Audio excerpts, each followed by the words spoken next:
మొదటి విడతలో 175 వాహనాలు కొన్నారు.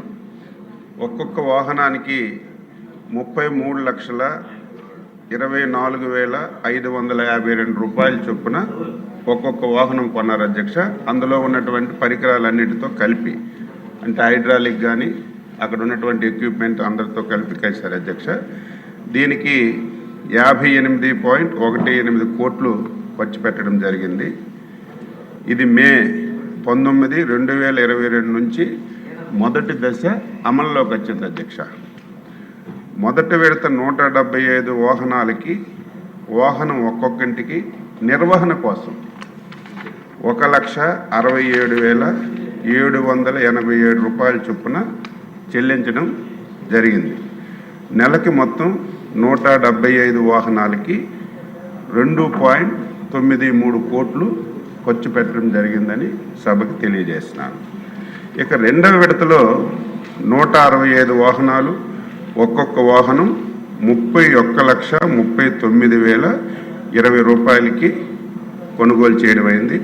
మొత్తం 165 వాహనాలకు మొత్తం 51.79 కోట్లు చెల్లించారు.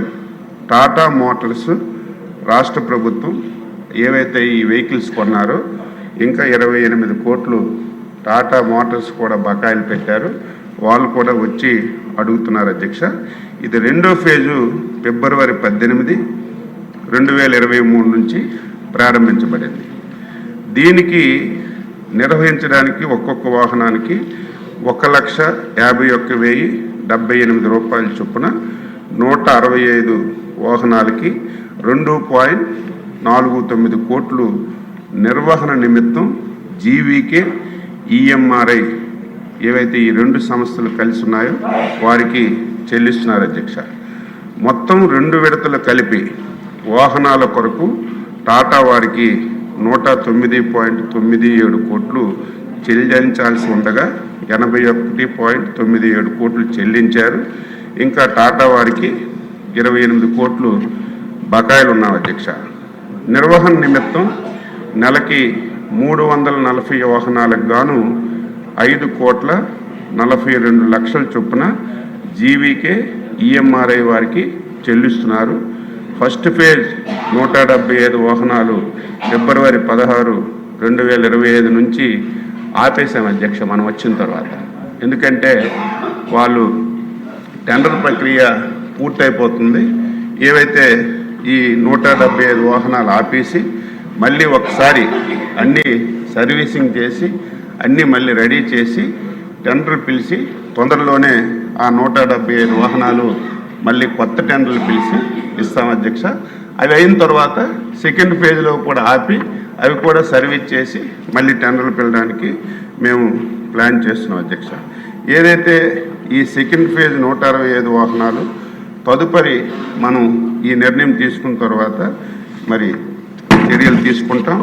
ఇదేదైతే ఫస్ట్ ఫేజ్ ఆపేసామో అవన్నీ టెండర్లు కూడా పిలిచాం. అది ఎల్ఓఏ పెండింగ్లో ఉంది. అది వీలైనంత తొందరగా మనం పరిష్కరిస్తాం అధ్యక్ష. దీని మీద ఫిర్యాదులు వచ్చాయి అధ్యక్ష.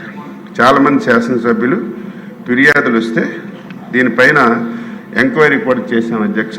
ఒక సీనియర్ ఆఫీసర్కి పెట్టి దీంట్లో డాక్టర్లు లేనట్టుగా, సర్వీస్ సరిగా అందనట్టుగా చాలా వరకు మనం ఇందులో లోపాలన్నీ కూడా గుర్తిస్తే దీనికి గాను 11 కోట్లు రికవరీ చేయమని కూడా ఏదైతే ఈ సర్వీస్లో రిపోర్ట్ ఇచ్చారో అది కూడా మా దగ్గర పెండింది అధ్యక్ష. ఇక ఈ వాహనాల అధ్యక్ష, కేంద్ర ప్రభుత్వం ఏదైతే ఈ మొబైల్ వెటర్నరీ క్లినిక్లకు రాష్ట్ర ప్రభుత్వానికి మంజూరు చేస్తే 16 లక్షలు ఇచ్చింది అధ్యక్ష. అన్ని రాష్ట్రాలు 16 లక్షలతోనే కొన్నారు. ఆ రోజున్న ప్రభుత్వం ఆర్కేవీవై ఫండ్స్ నుంచి అదనంగా ఏదైతే కేంద్ర ప్రభుత్వం ఇచ్చినటువంటి 16 లక్షలకు అదనంగా 17.24 లక్షలు ఒక్కొక్క వాహనానికి ఎక్స్ట్రా ఇచ్చారు అధ్యక్ష. మిగతా రాష్ట్రాలు 16 లక్షలతో కొన్నారు. ఇక్కడ ఆర్కేవీవై ఫండ్స్ దారి మళ్లించి దీనికి ఖర్చు పెట్టారు అధ్యక్ష. ఇవి 24/7 హాస్పిటల్స్ మన రాష్ట్రంలో లేవు అధ్యక్ష.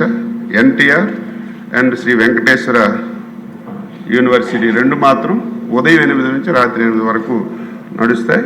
ఇవి 2 షిఫ్ట్లో పనిచేస్తున్నాయి అధ్యక్ష. అయితే ఫేజ్ 1లో కొన్ని సమస్యలు ఉన్నాయి, హైడ్రాలిక్ సమస్యలు. అవన్నీ కూడా రిపేర్ చేయించబడుతున్నాయి. ల్యాబ్ గురించి అడిగారు. ఆశించిన స్థాయిలో పరీక్షలు చేయడానికి అవకాశం రాలేదు అధ్యక్ష. నేను ఈ వెహికల్స్ ఎన్ని లిఫ్ట్లు పనిచేస్తున్నాయని అడిగారు. 340 వెహికల్స్లో నిన్నటి వరకు 48 లిఫ్ట్లు పనిచేయడం లేదు అధ్యక్ష. ఈరోజు నేను కూడా రివ్యూ చేస్తే ఏదైతే ఈ లిఫ్ట్లు వెహికల్ పెద్దగా ఉపకారంలోకి రాలేదు అధ్యక్ష. అందుకే దీన్ని కూడా కొద్దిగా మార్పు చేద్దాం. ఏదైతే మెడికల్ అండ్ హెల్త్లో 108, 104 ఉంది. 108 అయితే ఏదైనా యాక్సిడెంట్ జరిగితే ఎమర్జెన్సీకి వెళ్ళి తీసుకొస్తుంది. 104 అయితే ఒక్కొక్క రోజు ఒక్కొక్క గ్రామానికి వెళ్ళి అక్కడే మొబైల్ హాస్పిటల్ లాగా సేవలు అందించే పరిస్థితి మెడికల్ అండ్ హెల్త్లో ఉంది. చాలామంది ఈ హైడ్రాలిక్ పే వల్ల పెద్దగా ఉపకారం లేదు కాబట్టి మనం కూడా ఈ రకంగా కొన్ని ప్రాంతాల్లో హాస్పిటల్స్ లేవు. మరి ఆ ప్రాంతాల్లో ఈ రకంగా చేస్తే బాగుంటుందని చాలామంది సలహాలు ఇచ్చారు. తప్పనిసరిగా దీని మీద ఎంక్వైరీ జరుగుతుంది. తప్పనిసరిగా అన్యాయం జరిగింది. నేను చాలా సందర్భాల్లో చెప్పాను, స్వాతంత్ర భారతదేశంలో ఎన్నో ప్రభుత్వాలు వచ్చాయి. ఒక ప్రభుత్వం పరిపాలన విమర్శలు వస్తాయి, దాన్ని మనం క్లారిఫై చేస్తాం. కానీ గత 5 సంవత్సరాల్లో డిజైనే తప్పు అధ్యక్ష. ప్రతి పథకం వెనక అవినీతి పెట్టుకొని పథకం రూపొందించారు. కాబట్టి నేను ఈ 9 మాసాల్లో చూస్తే ఏ పథకం చూసినా సరే ఆ పథకంలో ఒక స్కీమ్ పెట్టారంటే అందులో పక్కన స్కామ్ అనే పదం ఇంక్లూడ్ చేయడం వల్ల చాలా సమస్యలు వచ్చాయి. నేను పాత వారికి క్యాన్సిల్ చేశాం, కొత్త టెండర్లు పిలిచాం, ఎంక్వైరీ కూడా అవుతుంది. ప్రిలిమినరీ ఎంక్వైరీలో 11 కోట్లు ఈ సర్వీసెస్లో సరిగా మందులు ఇవ్వలేదని, డాక్టర్లు లేకుండా ఉన్నారని చూపించి, అదేవిధంగా సఫిషియెంట్గా స్టాఫ్ లేకుండా స్టాఫ్ ఉన్నట్టుగా రాశారని చెప్పి ప్రిలిమినరీ వస్తే మనం 11 కోట్లు రికవరీ చేయమని వచ్చారు. డీటెయిల్ ఎంక్వైరీ కూడా చేసి ఎట్టి పరిస్థితుల్లో ప్రభుత్వం ధనం మేము కాపాడడానికి అన్ని విధాల ప్రయత్నం చేస్తామని చెప్పి మీ ద్వారా సభ్యులకు తెలియజేస్తున్నాం.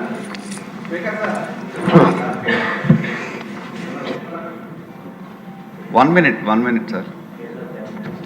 ఒక్క